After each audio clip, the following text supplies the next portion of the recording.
warahmatullahi wabarakatuh. Salam sejahtera untuk kita semua. Balik lagi di ruang PPKN Bu Tini tentunya. Hari ini kita belajar PPKN lagi ya. Siapin lagi alat tulisnya. Let's get started. Bab 4. Kebangkitan Nasional dalam Perjuangan Kemerdekaan. Nah, materi yang akan kita pelajari kali ini mengenai makna kebangkitan nasional dalam perjuangan kemerdekaan. Arti penting kebangkitan nasional dalam perjuangan kemerdekaan, peran tokoh kebangkitan nasional dalam perjuangan kemerdekaan nasional. Nah, suatu bangsa tidak akan berubah manakala bangsa tersebut tidak mau mengubah dirinya sendiri. Itu ungkapan dari Soekarno, yang artinya apa? Butuh perjuangan yang luar biasa, butuh tekad yang luar biasa untuk membuat Indonesia merdeka. Nah, gimana sih latar belakang kebangkitan nasional itu? Kenapa bisa ada kebangkitan nasional? Awalnya tuh kan karena kita dijajah. Nah, ketika itu dimulai penjajahan Belanda di Indonesia sejak didirikannya POC pada tanggal 20 Maret 1602. Nah, disinilah POC mulai mengeluarkan berbagai bentuk kekerasannya terhadap bangsa Indonesia. Nah, di berbagai daerah, POC melakukan tindakan dengan melaksanakan politik Divide et Impera atau politik adu domba, yang saling mengadu domba antara kerajaan yang satu dengan kerajaan yang lain atau mengadu domba di dalam kerajaan itu sendiri. Politik adu domba ini makin melemahkan kerajaan-kerajaan di Indonesia dan merusak seluruh sendi kehidupan masyarakat. Bangsa Indonesia makin menderita ketika Daendels berkuasa.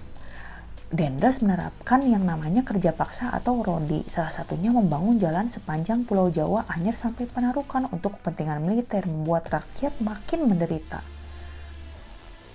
Nah, setelah itu ada lagi yang menerapkan kultur stelsel atau tanam paksa, yaitu Gubernur Jenderal Hindia Belanda Van den Bosch. Nah, dalam sistem tanam paksa ini mewajibkan rakyat menanam sebagian dari sawah dan ladangnya dengan tanaman yang ditentukan oleh pemerintah dan hasilnya diserahkan kepada pemerintah. Nah, penderitaan bangsa Indonesia ini menumbuhkan benih perlawanan di berbagai daerah. Perjuangan melawan penjajah dipimpin ulama atau kaum bangsawan. Sultan Hasanuddin di Sulawesi Selatan, Sultan Ageng Tirtayasa di Banten, Tuanku Imam Bonjol di Sumatera Barat, Pangeran Diponegoro di Jawa Tengah, memimpin perjuangan rakyat melawan penjajah. Perjuangan rakyat untuk mengusir penjajah belum berhasil karena perjuangan masih bersifat kedaerahan dan belum terorganisasi secara modern. Nah, penderitaan yang dialami bangsa Indonesia ini menyadarkan beberapa orang Belanda yang tinggal atau pernah tinggal di Indonesia. Di antaranya Baron van Hove, Edward de Westdekker, dan Mr. van de Pentet. Edward de Westdekker terkenal dengan nama samarannya yaitu Multatuli, yang menulis buku yang berjudul Max Havelaar. Nah, buku ini menggambarkan bagaimana penderitaan rakyat Lebak, Banten akibat penjajahan Belanda. Nah, Mr. van de Pentet mengusulkan agar pemerintah Belanda menerapkan politik balas budi atau etis politik, di mana 3 programnya yaitu edukasi, irigasi, dan transmigrasi. Nah, akhirnya praktik tanam paksa itu bisa diberhentikan pada tahun 1879 setelah dikeluarkannya Undang-Undang Agraria dan Undang-Undang Gula.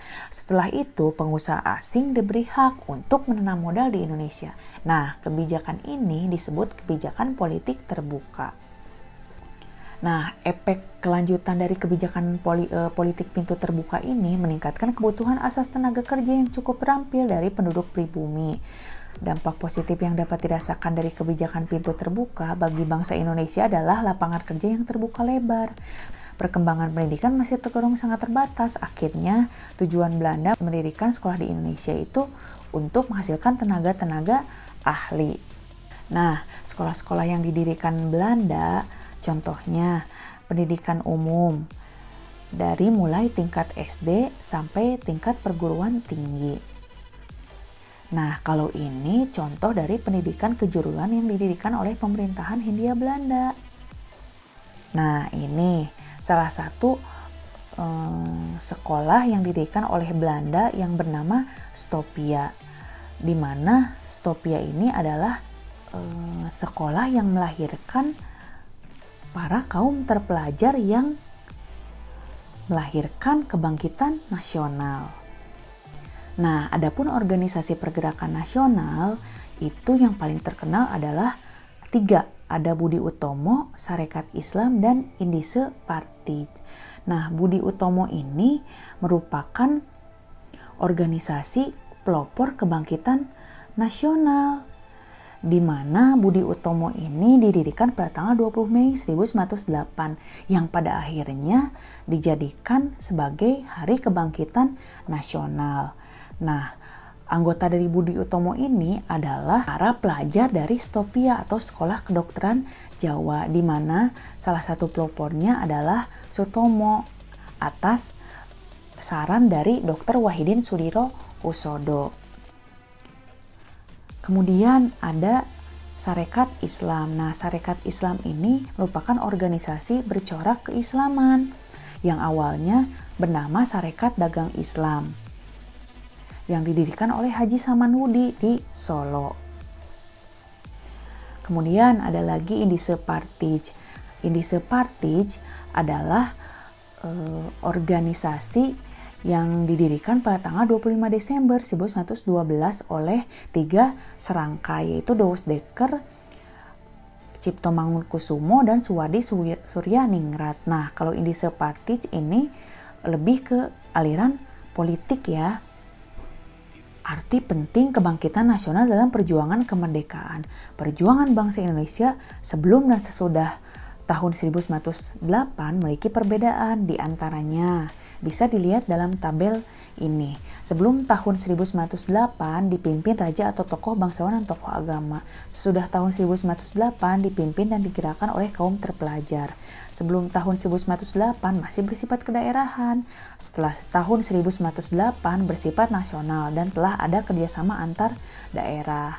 Kemudian sebelum tahun 1908 bersifat fisik dan perjuangan dilakukan dengan mengangkat senjata. Nah, setelah kebangkitan nasional 1908, diplomasi dengan menggunakan cara-cara modern seperti media, perundingan, lobby, mogok, dan sebagainya.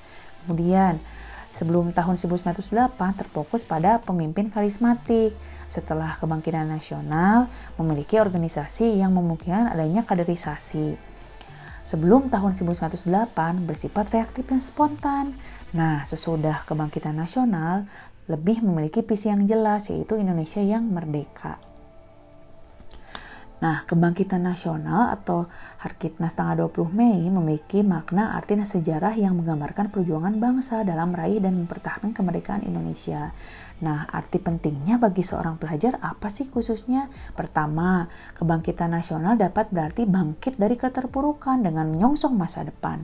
Kedua, kebangkitan nasional dapat berarti menguasai keterampilan yang diperlukan bagi masa depan, termasuk keterampilan teknologi. Ketiga, kebangkitan nasional dapat berarti bangkitnya kesadaran bahwa kita harus berani berusaha dan tidak pasrah menerima segala sesuatu yang sebagai takdir yang tidak terelakkan.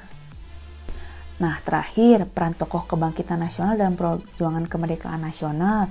Yang pertama, kita punya Dr. Wahidin Sudirohusodo.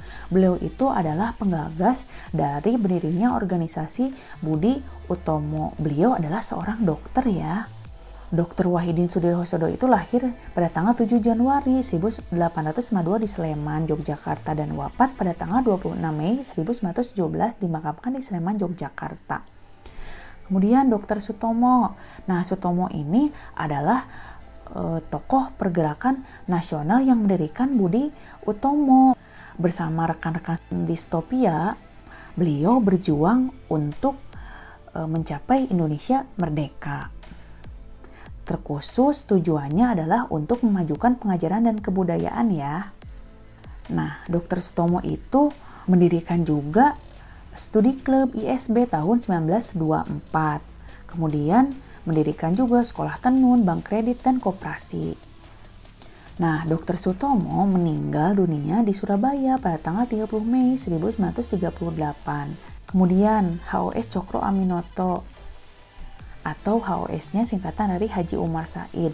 Nah, lahir pada tanggal 16 Agustus 1883 di Ponorogo. Nah, beliau lulusan dari Ospia H.O.S. Cokro Aminoto bergabung dengan Sarekat Dagang Islam dan ia menyarankan kata dagang itu dihilangkan dan dirubah menjadi Sarekat Islam seperti yang kita kenal saat ini. Kemudian selanjutnya ada I.F.E. Douwes-Dekker atau Danudirja Setiabudi. Nah, beliau lahir pada tanggal 8 Oktober 1879 di Pasuruan. Beliau itu seorang tokoh pergerakan Indonesia campuran antara Belanda dan Indonesia. Beliau mendirikan Indische Party bersama Cipto Mangunkusumo dan Suwadi Suryaningrat yang dikenal dengan 3 serangkai. Kemudian ada Cipto Mangunkusumo yang lahir pada 4 Maret 1886. Ketika menempuh pendidikan Stopia, Cipto dinilai sebagai pribadi yang jujur, berpikir tajam, dan rajin. Para guru menjuluki Cipto sebagai Een Begaafd Leerling atau murid yang berbakat. Setelah diasingkan dari Belanda dan pulang ke Indonesia, beberapa tahun setelahnya pada tahun 1927 Belanda menganggap Cipto terlibat dalam upaya sabotase dan membuangnya ke Banda Neira. Kemudian ada Suwadi Suryaningrat yang lahir pada 2 Mei 1889 di Pangalaman. Nah, beliau ini dikenal dengan Bapak Pendidikan Indonesia ya. Beliau juga mendirikan Indische Party bersama Dr. Cipto Mangunkusumo. Nah, Suwadi Suryaningrat itu terkenal dengan artikelnya yang berjudul Al Ik en Nederlander was, seandainya saya seorang Belanda, yang dimuat di koran The Express, yang membuat beliau ditangkap dan diadili dan diasingkan. Nah, beliau juga mendirikan organisasi yang namanya Taman Siswa. Suwadi Suryaningrat wafat di Yogyakarta pada tanggal 26 April 1959. Oke, segitu dulu materinya ya. Stay tune terus di Ruang PPKN Bu Tiwi. Jangan lupa like, subscribe, comment, and share tentunya. Bye-bye. Assalamualaikum warahmatullahi wabarakatuh.